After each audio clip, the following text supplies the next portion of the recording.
두 가지 계약의 의미. 세 명의 왕자가 평화협정을 체결하였습니다. 초라이, 츠베파, 와블. 협정의 내용은 서로의 왕자와 왕비, 그리고 병사를 공격하지 않는다. 여기에 결정적인 조건이 추가되었는데요. 마지막 순간에 3명만 살아남는다면 츠베파랑 와블은 왕위를 포기하고 초라이를 왕으로 세운다. 사망자 측 사병 템프토리가 대리인으로 서명하면서 협정은 명실상부한 3자 동맹으로 굳어집니다. 츠베파의 말에 따르면 두 가지 형태의 계약을 체결한 것으로 보이는데요. 평화협정과 츠베파, 크라피카의 파트너십. 거기에 왕자들은 모르는 크라피카와 롱기와의 계약도 있죠. 11차 화요일 오후 1시 30분 천 사무실입니다.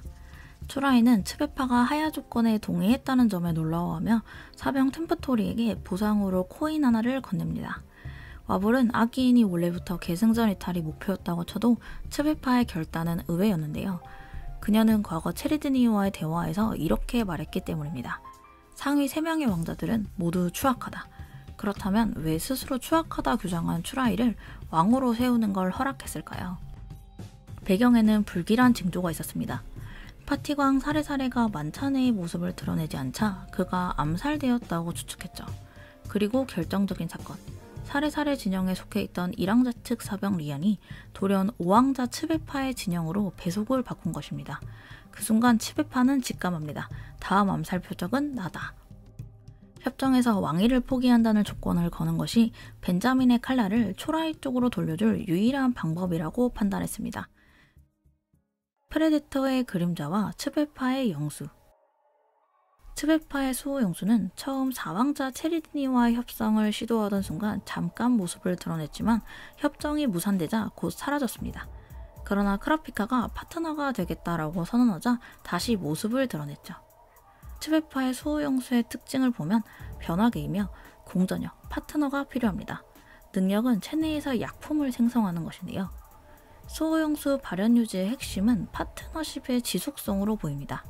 체리드니와의 관계는 말뿐이었고 왕자가 연애에 나타나지 않으면서 흐지부지되자 영수 역시 자취를 감추었기 때문인데요. 1왕자 사병 리아는 츠베파의 수호 영수를 이렇게 해석했습니다. 조건형, 평화협정이 체결된 직후에 모습을 드러냈다. 여기서 조건형과 공전형이라는 말이 따로 쓰였다는 점에서 분명 차이가 존재한다고 볼 수 있는데요.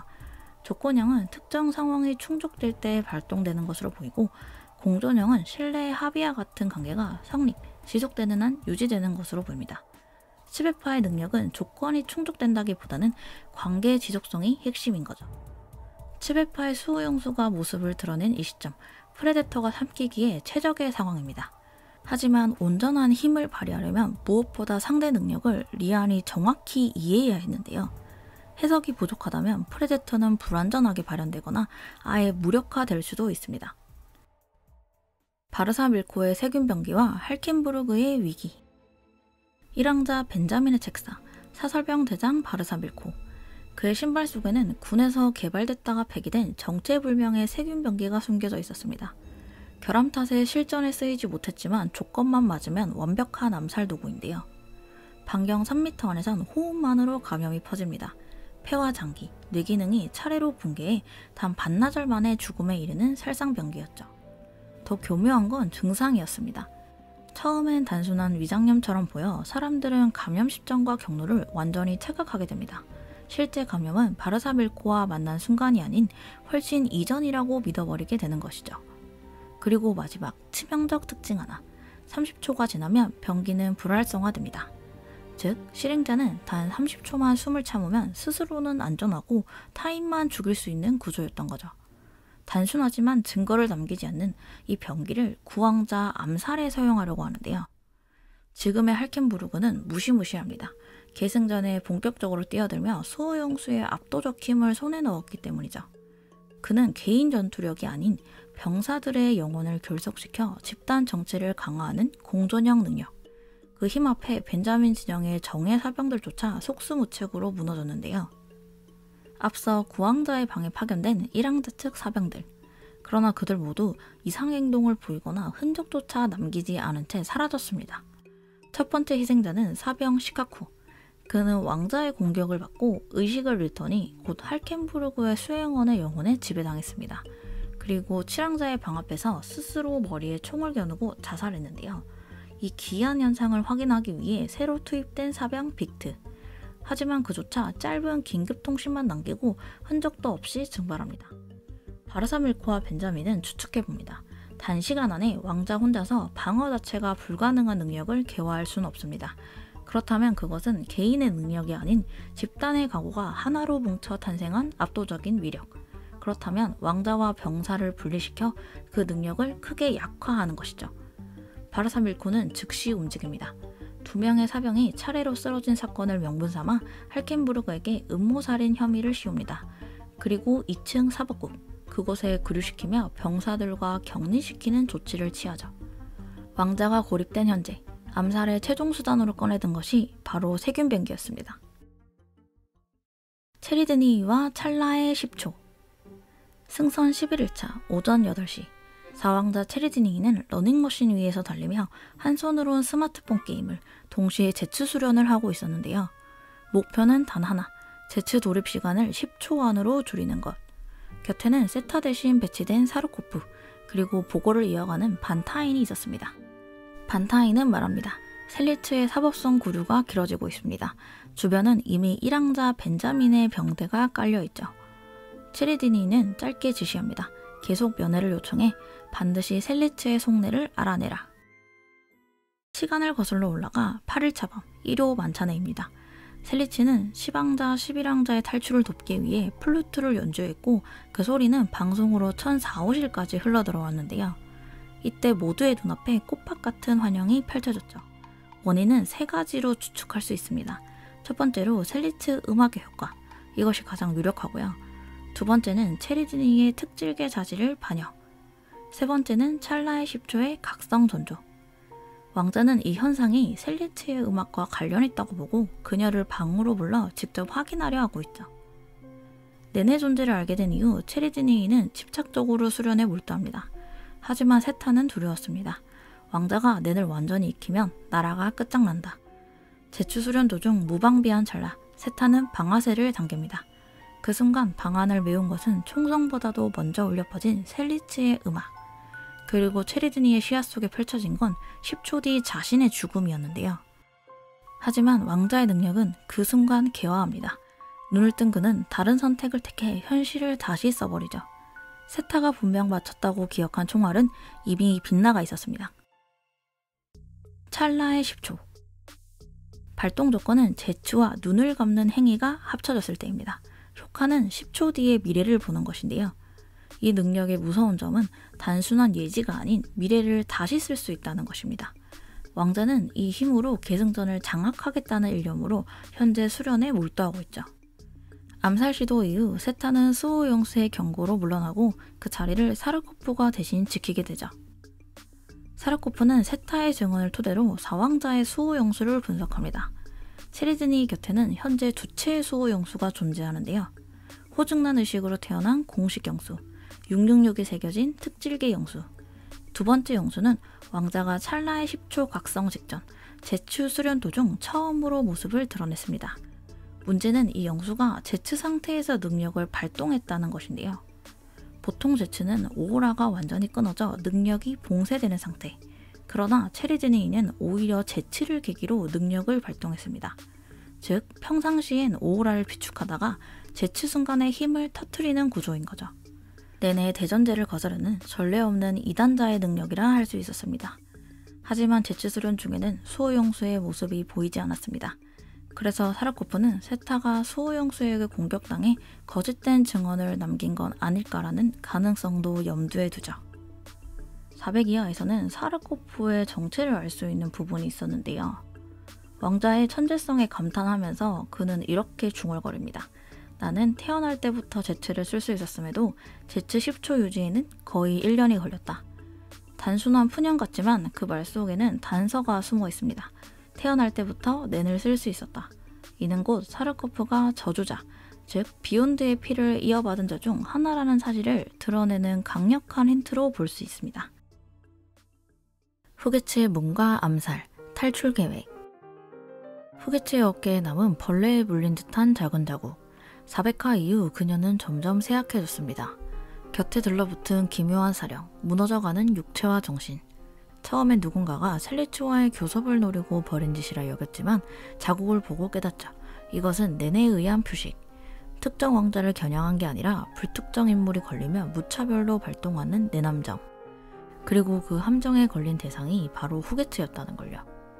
매직검은 원래 하루에 한 번만 쓸 수 있다는 제약이 있었는데요. 하지만 지금은 달라졌습니다. 후게츠의 말대로라면 하루에 몇 번이든 사용할 수 있게 되었죠. 이는 곧 누군가가 끼워넣은 가짜문이 작동하고 있다는 증거였습니다. 가짜문에 끌려든 순간 원래의 제약은 무너지고 후게츠는 내 능력이 강해졌다는 착각 속에서 무한 사용을 반복합니다. 그 결과 오호라는 과도하게 소모되고 육체와 정신은 급격히 붕괴되고 있었는데요.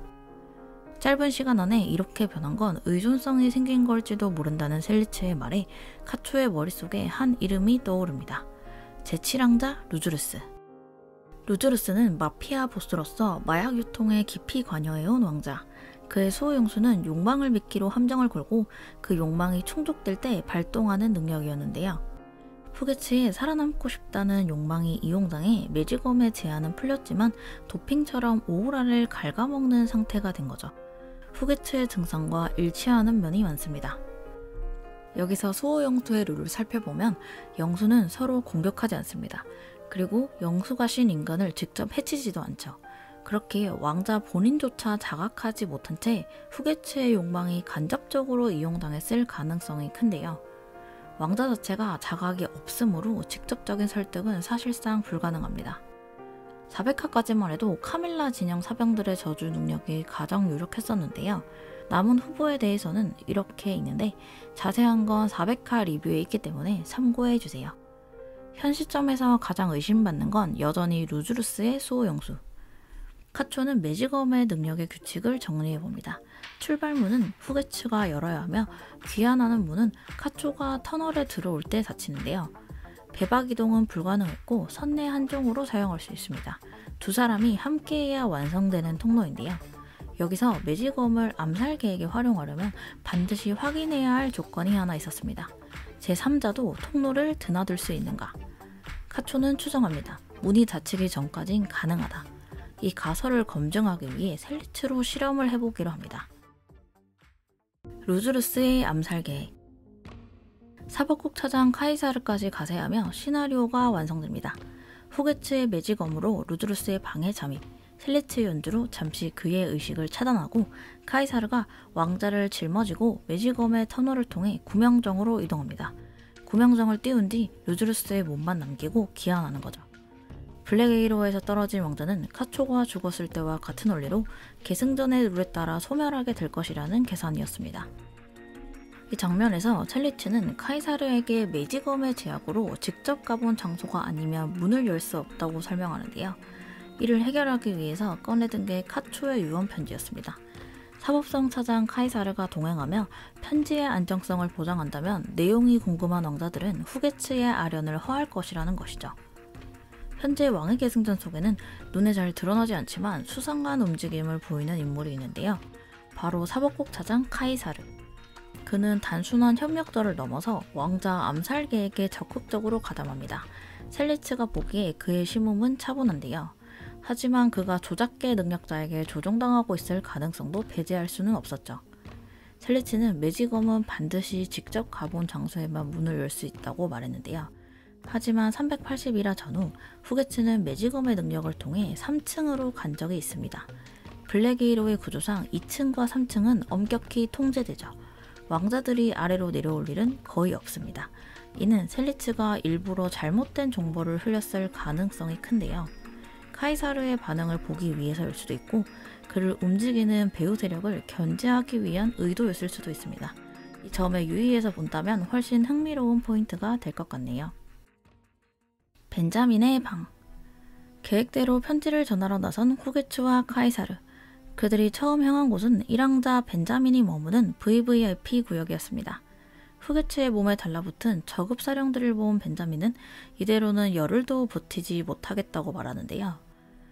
후게츠가 가까이 다가서자 그의 수호 영수가 사령들을 한순간에 날려버립니다. 벤자민은 편지를 받아들고 태연하게 말했는데요. 굳이 말할 필요도 없는 내용이다. 대수롭지 않게 치부했지만 사실은 사법성의 카이사르에게 편지의 진짜 내용을 숨기려는 태도였는데요. 이내 벤자민은 화제를 바꿉니다. 무쇠의 행방에 대해서죠. 카이사르는 아직 찾지 못했다고 답하며 왕자들의 거처를 강권으로 수색하는 방법도 남아있다는 의견을 덧붙이는데요. 그러자 벤자민은 편지에서 눈길을 떼지 않은 채 이렇게 대답했는데요. 왕족 특권과 군의 강권 집행의 우선순위 논쟁이 이미 재판에서 개쟁 중이라는 건 진작에 알고 있겠지. 이 말은 곧 카밀라와 무쇠 사건을 예로 들 수 있습니다. 373화에서 이왕자 카밀라는 벤자민 사병 무쇠와 정면으로 충돌했습니다.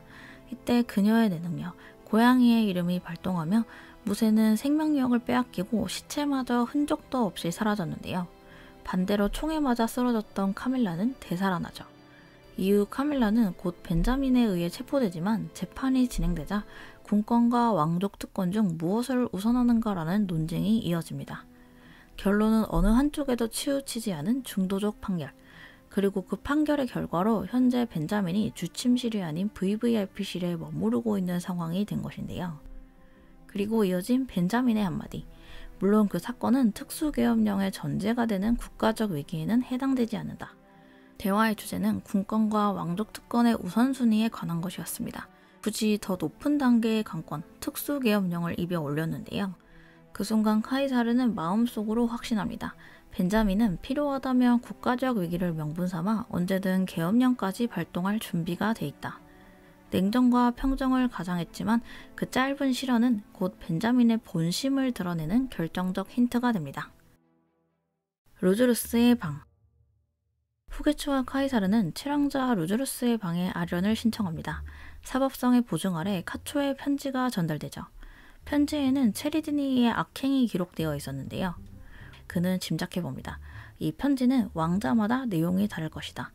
자신과 4왕자 체리드니 사이에 싸움을 붙이는 시기고 1왕자 벤자민에겐 눈물 섞인 호소로 후게츠의 보호를 부탁하는 방식. 만약 그렇다면 성급한 대응은 위험하다 판단합니다. 루즈루스가 편지를 내보인 건 카이사르의 예상 밖이었습니다. 의외로 신중하고 의심이 많은 성격일지도 모르겠다고 생각합니다. 7왕자 루즈루스의 아련을 마친 뒤 크라피카 진영의 동료 바쇼를 만나 후게츠는 사령을 잠시 억제하는 부적을 건네봤습니다.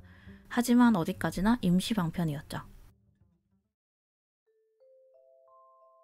전달된 편지는 단순한 유언장이 아니었습니다.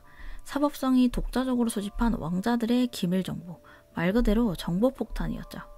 1왕자 벤자민의 비밀, 4왕자 체리드니의 악행, 9왕자 할켄부르크의 출생에 관련된 비밀, 그리고 마지막으로 계승전의 근간을 송두리째 무너뜨릴 결정적 정보가 담겨 있었습니다. 다른 왕자들에게는 이 정보 중 일부만이 적힌 편지를 전달했습니다. 그러나 단 한 명, 할켄부르크에게만은 모든 정보가 담긴 편지가 전달될 예정이었죠. 그를 계승전을 종결시킬 유일한 잠재적 인물로 판단했기 때문이었는데요. 그러나 할켄부르크에게만 편지를 끝내 전달하지 못했습니다.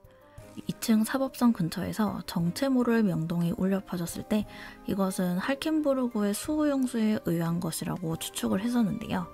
그런데 왕자가 쓰러졌다는 소문이 퍼지며 상황은 혼란에 빠지게 됩니다. 정확한 원인을 파악해야만 했죠. 카이사르는 가까운 인맥에게 편지를 그에게 전해달라 부탁해둔 상태입니다.